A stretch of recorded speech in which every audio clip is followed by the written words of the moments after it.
Uma imagem de raio-x de um tórax de um paciente não identificado viralizou recentemente nas redes sociais. A radiografia em questão mostra um quadro raro de cisticercose e deixou muita gente assustada. Vamos ver. O dono da postagem original é o médico Vitor Borim de Souza, residente pelo Hospital das Clínicas de Botucatu, em São Paulo. O exame é de um paciente que apresentava tosse constante há 2 meses e o diagnóstico final foi de cisticercose disseminada. Em outra postagem, o médico contou que os ovos de tênia encontrados no tórax em questão já estavam mortos e calcificados, por isso não apresentavam risco ao paciente. Essa é uma condição considerada rara no Brasil, com menos de 150 mil casos por ano. E a bióloga especialista em parasitologia, Michele Freitas, está aqui no estúdio com a gente para conversar sobre a cisticercose e essa imagem que chocou muita gente. Então, bom dia, Michele. Bom dia. Bom dia. Bom dia, Mari. Vamos começar falando um pouquinho desse caso, então, que veio à tona. O que foi isso, Michele? Na verdade, era um paciente, né, que estava com tosse há mais de 2 meses e foi solicitada uma radiografia. Então, na verdade, a suspeita nem era, né, de cisticercose, sim poderia ser várias outras doenças, como, por exemplo, tuberculose, né, que uma das formas, né, de diagnosticar e ver a gravidade da doença é realmente pedir o raio-x. E aí surgiu, né, aquele monte de larva que deixou todo mundo realmente bem assustado, mas é uma doença que, infelizmente, ainda acomete, né, muita gente no Brasil. A gente tem, na verdade, poucas informações, visto que não é uma doença de notificação compulsória. Então, isso dificulta um pouco, né, essa questão dos números, realmente, no Brasil. E o que é a cisticercose? Bom, a cisticercose ela é uma doença causada por um parasito, né, no caso, a Taenia solium. É importante, na verdade, né, até falar sobre isso, porque as pessoas tendem muito a achar que comendo carne de porco é que você vai ter a doença.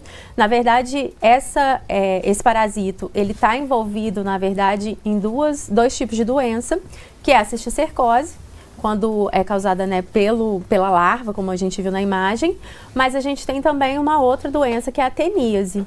E, na verdade, esse ciclo, né, ele envolve, sim, os suínos, né, na verdade, mas são doenças totalmente diferentes, mas causadas pelo mesmo parasito, sendo as formas de contaminação, né, e os sintomas e prognósticos totalmente diferentes. Então, assim, até para não ter dúvida, como que é transmitida a cisticercose? Pois é, a cisticercose, ela é transmitida por alimentos e água que estejam contaminados com o ovo do parasito, né? Então, não tem nada a ver com o consumo da carne de porco, e sim com água e alimentos contaminados. O que pode acontecer, na verdade, é ter uma autocontaminação, ou seja, uma pessoa que está com teníase, ela elimina, né, nas fezes os ovos, e assim, se as pessoas não têm uma boa higiene, acabam, então, tendo uma contaminação fecal-oral. E quais são os sintomas da cisticercose? Então, na verdade, a cisticercose, ela depende muito de onde vão parar essas larvas, né, os cisticercos. Então, como a gente viu na imagem, né, a gente viu várias, né, larvas ali presentes na musculatura, né, então, na verdade, vai depender muito de onde essas larvas vão parar. No caso, a forma mais grave, né, e a mais comum de acontecer é a neurocisticercose. E aí, na verdade, o paciente pode até evoluir para o óbito, né, se não for, né, diagnosticado precocemente, enfim, dependendo da região e do número de larvas. Então, dependendo de onde essas larvas vão parar, é que vão vir os sintomas. Então, a forma, né, mais comum é a neurocisticercose, que aí a pessoa pode ter, na verdade, dor de cabeça, epilepsia, convulsões, né, e até mesmo, conforme eu disse, chegar ao óbito. Mas existem outras, né, formas, como no caso desse paciente, né, por ele estar envolvido na musculatura, muitas vezes não tem sintoma. Então, pode ser que aquilo ali já estivesse ali há muito tempo e o paciente não apresenta sintoma, é assintomático. Também pode ter, né, a possibilidade dessas larvas do cisticerco parar nos olhos, e isso pode gerar até mesmo cegueira, né? Então, são vários os sintomas, dependendo de onde, a quantidade, né, de larvas que vão influenciar, então, nessa sintomatologia. E, Michele, são exatamente os tipos de sintomas que vão guiar o processo de análise da doença? Sim, né, conforme eu disse, então, dependendo da região onde o cisticerco for parar, é que a gente vai ter os diferentes sintomas. Então, muitas vezes, até né, é difícil alguém que fale assim, eu tô com sintoma de cisticercose, eu vou no médico. Não sabe, porque é muito inespecífico, né? Então, na verdade, a partir, às vezes, de um sintoma, procura um oftalmologista, um neurologista, porque tá com muita dor de cabeça, e aí, através dos exames de imagem, é que eles conseguem detectar a presença das larvas. E a gente viu que nesse caso, né, que ficou famoso, o diagnóstico foi feito a partir desse raio-x, que foi, né, com o objetivo de investigar outra coisa. Geralmente, quais são os outros tipos de exames que podem acabar sendo solicitados e que acabam levando ao diagnóstico da doença? Sim, tanto a tomografia quanto ressonância, né? Então, a presença desses cisticercos nessas regiões, conforme eu já disse, né, seja a nível de sistema nervoso ou de musculatura, a gente vai conseguir ver realmente no exame de imagem, né? Então, não tem, assim, na verdade, um exame de fezes, né? Como é parasito, muitas vezes acaba associando a isso. O exame de fezes seria para diagnóstico de teníase. Conforme eu disse, é uma doença que também pode ser causada pelo mesmo parasito, só que com a presença do verme adulto, né? Então, são doenças diferentes. Já no caso da cisticercose, seria mais pelos exames de imagem e exames de sangue também, que poderia detectar, por exemplo, anticorpos, né? Contra o cisticerco. Mas, né, eles, na verdade, não são assim tão utilizados quanto o de imagem. E a partir do momento que o diagnóstico já tiver sido feito, né, definiu mesmo que é cisticercose, a qual profissional recorrer? Então, isso vai depender muito da região que foi acometida, né? Então, por exemplo, tem casos que precisam de uma cirurgia, tem casos, né, que, conforme eu disse, acaba atingindo o olho, então tem o oftalmologista. No geral, a gente pensa sempre no infectologista, mas para casos específicos, né, dependendo da região onde o cisticerco for parar, a gente vai precisar, né, de mais de um especialista. E como que é feito depois disso, né, o tratamento da doença?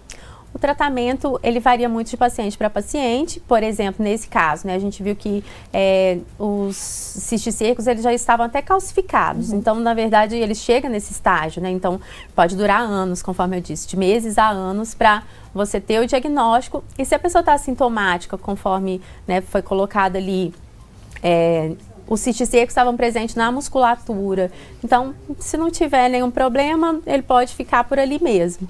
Mas existem, né, casos principalmente associados à neurocisticercose, né, que é a forma mais grave da doença. Aí exige, claro, né, exames de imagem para ver a quantidade, onde que eles estão, né, na verdade, ali inseridos. E aí, muitas vezes, utilizando, né, do tratamento, dependendo da fase também em que esse cisticerco se encontra, com antiparasitários, com corticosteroides também, para poder diminuir o processo inflamatório. E, às vezes, conforme eu disse, precisa também de cirurgia. E, Michele, a gente viu realmente esse episódio que trouxe à tona o assunto, mas ele não é normalmente muito falado, né? É possível que uma pessoa esteja com a doença, fique anos com ela e não saiba disso? Sim, com certeza. Tem muitas pessoas, né, que não tem sintoma nenhum e às vezes, né, conforme nesse caso aí, pode ser que nem seja por conta da presença desses cisticercos, ele estava com outro sintoma e pelo exame de imagem acaba detectando.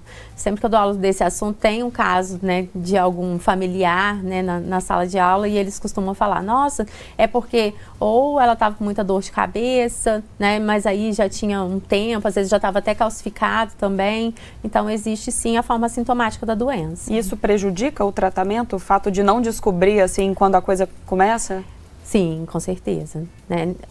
Quanto mais precocemente você, né, tiver ali, até mesmo para ter os cuidados, né, para não ter mais contaminação, principalmente da família envolvida, então quanto mais cedo, né, fizer esse diagnóstico, melhor. E a gente viu, né, nesse caso da imagem que viralizou, como você disse, que eles já estavam calcificados, né, e inclusive que não tinha mais o que se fazer ali, né, que já estava calcificado, então era isso mesmo. Esses cistos calcificados, eles podem gerar algum sintoma por si só ou calcificou, meio que é isso aí? Não, ele pode até mesmo levar um processo inflamatório ali, porque seu corpo vai reconhecer como uma, né, coisa estranha.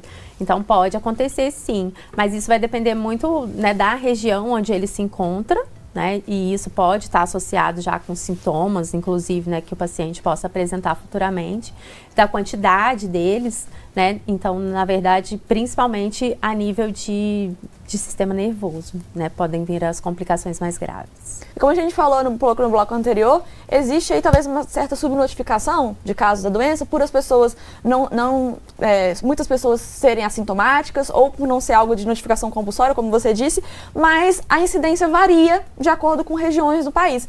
Por que em alguns lugares a incidência é menor? Bom, a gente tem alguns fatores, né, que contribuem para isso. Um deles é esse, né, justamente essa questão, né, de que não é uma doença de notificação compulsória. Então, talvez algumas regiões, né, acabem não tendo dados, né, suficientes em relação, às vezes, à internação ou até mesmo óbito, ou não faça o diagnóstico, né. Então, realmente, a gente tem esse déficit em relação aos dados. Outro fator, a gente tem que pensar muito em relação ao saneamento básico, porque como que é, na verdade, a transmissão da doença, né? Por que esses ovos chegam a água e alimentos contaminados? A gente tem que pensar que realmente são regiões precárias em saneamento básico. Então, acaba atingindo muito também a zona rural, né? Porque muitas vezes não tem ali uma rede de esgoto, então a gente tem que pensar nisso.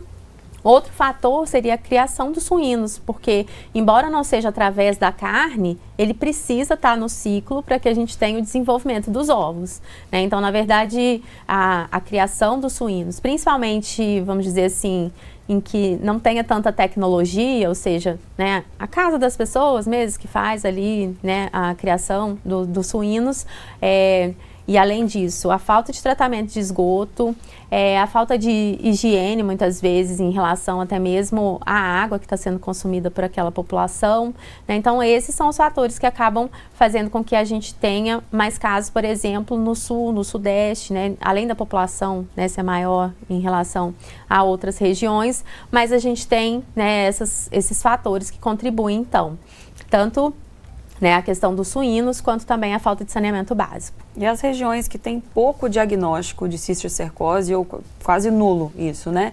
Se dá pelo quê? Realmente pela estrutura, por essa questão de saneamento e até mesmo informação?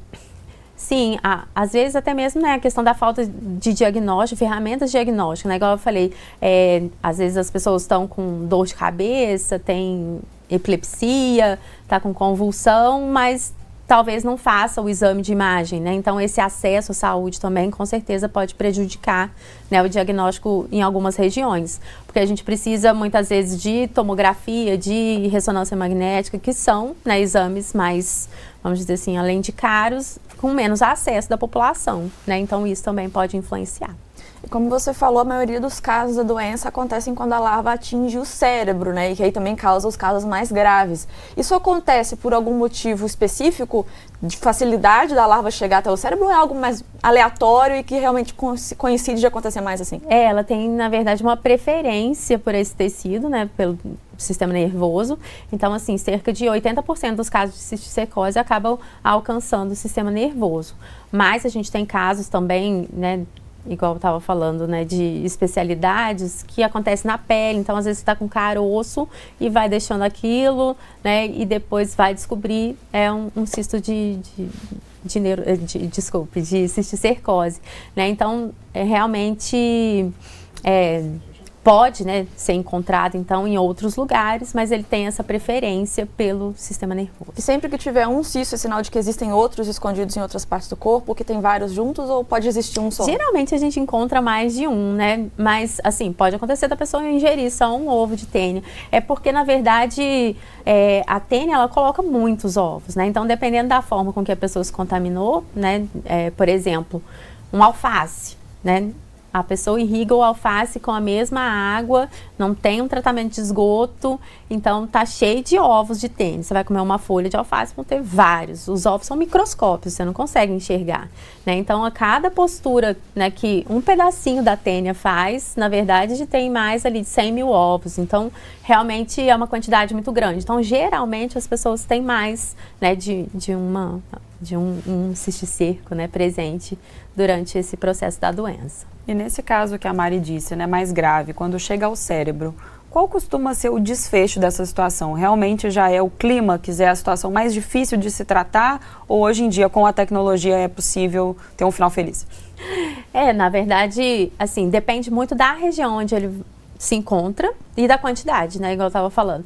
Porque tem regiões que às vezes ele impede, por exemplo, a circulação do líquor, né? Então, na verdade, isso acaba prejudicando muito e causando casos mais graves. Mas se for, na verdade, como aconteceu no caso, né? Se for, às vezes, cistos já calcificados e que não estão numa região de grande importância, então, grande importância, assim, né? Como eu falei em relação a outra questão, né, de impedir o fluxo de líquor, então, na verdade, não vai ser tão grave assim. Então, às vezes, a pessoa acaba convivendo com aquilo, às vezes morrendo com aquilo, né, de outra doença e continua, né, tendo uma vida tranquila. Então, assim, embora os casos aconteçam, né, os mais graves no sistema nervoso, assim, vai depender muito da região e da quantidade, né, para que a gente tenha casos, né, que tenham um desfecho com um final feliz. Mas afinal, a pergunta que não quer calar, como prevenir? Como prevenir? Bom, conforme eu disse em relação ao ciclo, né, do parasito, a gente tem que pensar principalmente, né, em relação a, vamos colocar assim, a lavagem de alimentos, né, como frutas, verduras que são consumidas cruas. A gente tem que pensar também em relação à questão da água que a gente bebe, né, então pensar na forma com que a gente mesmo de casa, né, pode fazer, é lavar bem os alimentos, se preocupar com a água, né, que a gente está bebendo, se ela é uma água tratada, né, enfim. Além disso, né, pensando no geral no ciclo do parasito, a gente tem que pensar também em relação a teníase, porque, né, faz parte, é um complexo, né, que a gente chama de teníase e cisticercose. Então, a gente tem que pensar também em consumir carnes de boa procedência, né, então, e principalmente bem passadas, né, porque além da carne de porco, tem a carne de boi que também transmite, também pode causar, né, na verdade, ali, pela presença do cisticerco, a gente pode ter, na verdade, desenvolvimento de teníase, por conta da carne de boi. E a gente adora, né, uma picanha, uma passada, né, então... E normalmente está associado à carne de porco, né, então não é só. Não é observado. Só. Assim, a cisticercose sim com o porco, né, embora não seja a forma de transmissão, mas ele está no ciclo, né, do parasito. Sim. A gente adquire realmente através de alimentos e água contaminada. Mas no caso da teníase, né, bovina, a gente pode adquirir então a teníase, que é uma doença, uma parasitose intestinal. Claro que não tem um prognóstico tão ruim quanto a cisticercose, mas acaba, né, gerando ali, né, claro, um desconforto você ter um parasito intestinal, né, então pode causar perda de peso, pode causar, na verdade, dores abdominais, né, diarreia, enfim. Então, é uma parasitose que está associada também ao consumo de carne. Então, a gente tem que consumir carnes, né, de boa procedência, ou seja, que tenha passado pela inspeção sanitária. E você falou também sobre lavar os alimentos, né? É válido a gente dizer que além de prevenir doenças e higienizar os alimentos da forma correta, ainda pode fazer a sua compra do mês durar mais tempo. E a gente foi conversar com uma nutricionista para saber o passo a passo, olha só. Olá, meu nome é Fernanda Albuquerque, eu sou nutricionista e hoje nós vamos falar sobre higienização, armazenamento e conservação de alimentos. Primeiro vamos falar sobre a carne.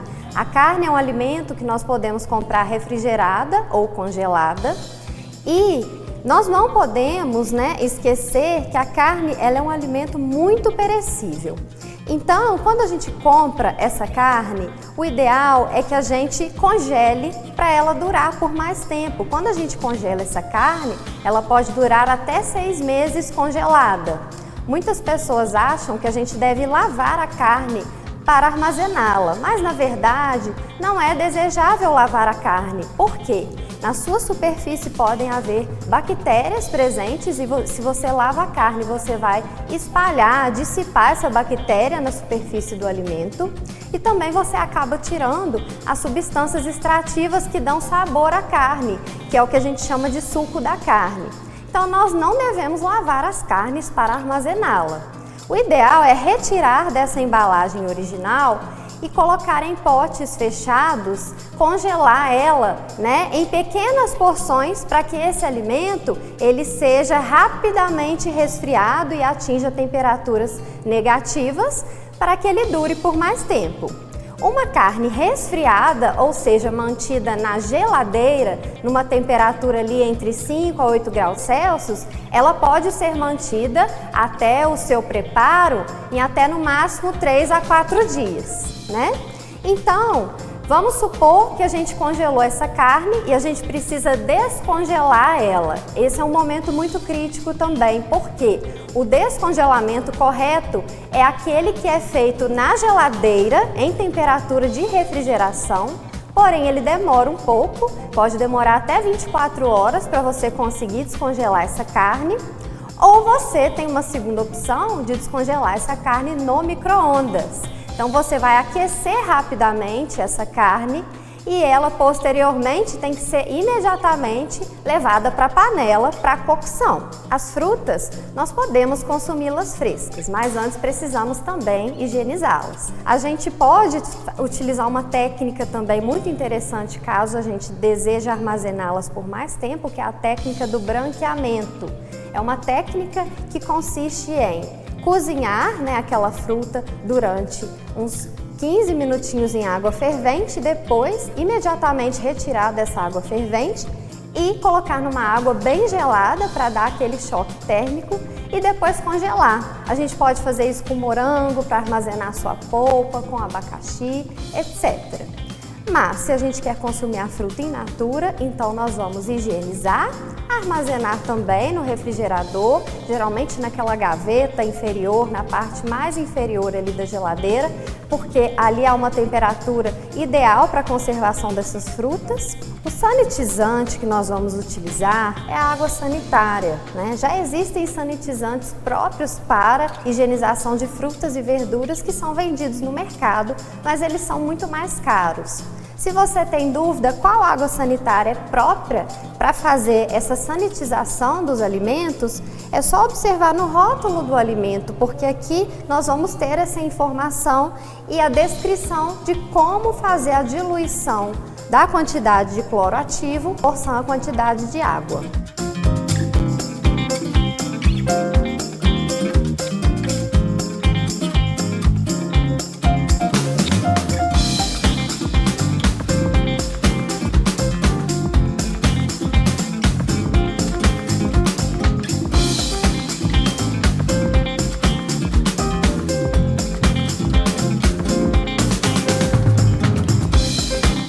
As verduras também são alimentos que nós devemos armazenar já higienizados para que eles sejam conservados por mais tempo. As verduras folhosas, por exemplo, aqui nós temos o salsão. O ideal é que a gente retire folha a folha e lave em água potável, água corrente, cada folha separadamente. Depois, nós vamos submergir essas folhas também numa solução com água clorada.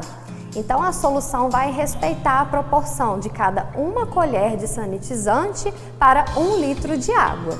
Nós vamos deixar essas folhas submersas nessa solução durante 15 minutos. Após isso, nós vamos retirar e enxaguar em água potável. Para armazenar, o ideal é que elas estejam bem secas. Para isso, a gente pode usar uma centrífuga ou deixar escorrer em um papel toalha, cada folha.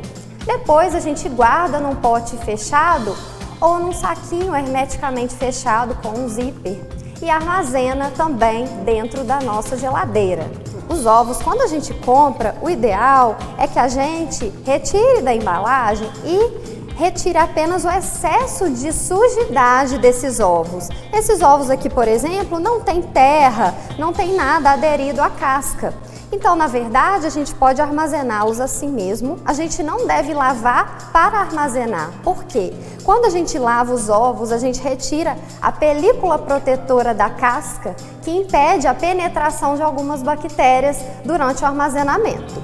Portanto, a gente guarda esses ovos no interior da geladeira, O ideal é a gente armazenar numa prateleira que fique ali entre a metade da geladeira ou na parte mais superior da geladeira e nunca na porta da geladeira. Quando a gente for utilizar o ovo para o preparo de algum alimento, aí sim, nós vamos retirar do refrigerador e fazer uma lavagem em água potável, água corrente.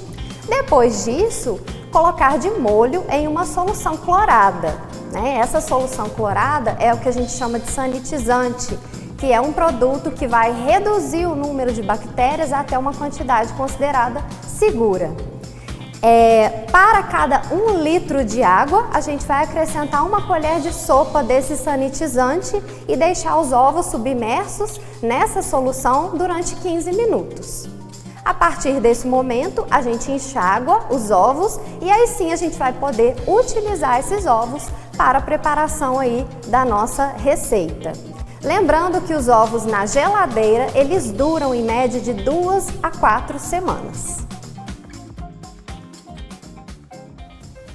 Excelentes dicas, super valiosas, Preciosas. porque a gente realmente, muitas vezes, não sabe a forma certa de fazer, acha que passar ali um sabãozinho mais ou menos É o suficiente. já resolve. Ó, só pra gente destacar uma informação, a dica do branqueamento, a gente ferve por 15 segundos e depois transfere para água gelada, que é uma opção diferente que muita gente não conhece, né, Bárbara? Excelente, Mari. E voltando aqui com você, Michele, para a gente encerrar o nosso bate-papo, que também foi importantíssimo, né, para manter o nosso olhar atento a essas circunstâncias, quais dicas finais que a gente pode dar para o nosso público em relação a esse cuidado e as formas de se prevenir? O cuidado realmente está relacionado, né, a esse VT, né, que colocou muito bem a questão do cuidado com o alimento, né, colocando também a importância do consumo da carne, né, então a gente tem que ficar muito atenta aí com o tipo de carne, né, que a gente está consumindo. É muito comum, ainda mais aqui nas regiões, né, de Minas Gerais, por exemplo, o pessoal tem muito costume, né, de consumir a carne de porco, que muitas vezes, né, não sabe a procedência. E se for consumir, na verdade, né, principalmente a carne de porco, ter muito cuidado em relação ao cozimento, né, que é muito importante, porque a carne crua ou mal passada, né, que vai fazer com que esses cisticercos ainda estejam viáveis, e assim a gente acaba mantendo, né, esse complexo teníase e cisticercose. Então, quanto mais a gente cuidar da nossa alimentação, principalmente, né, em relação também à água que a gente consome, né, ter esse cuidado, então é importante para que a gente rompa esse ciclo de transmissão. Michele, muito obrigada pelas informações Obrigada. aqui hoje. A gente conseguiu entender um pouco melhor sobre essa doença, né, que realmente causou esse alarde. E é bom a gente ter essas informações, tanto do que é a cisticercose, quanto a forma correta de prevenir. Foi muito informativo. Então, muito obrigada pela sua presença aqui. Eu que Obrigada, agradeço, viu? muito obrigada.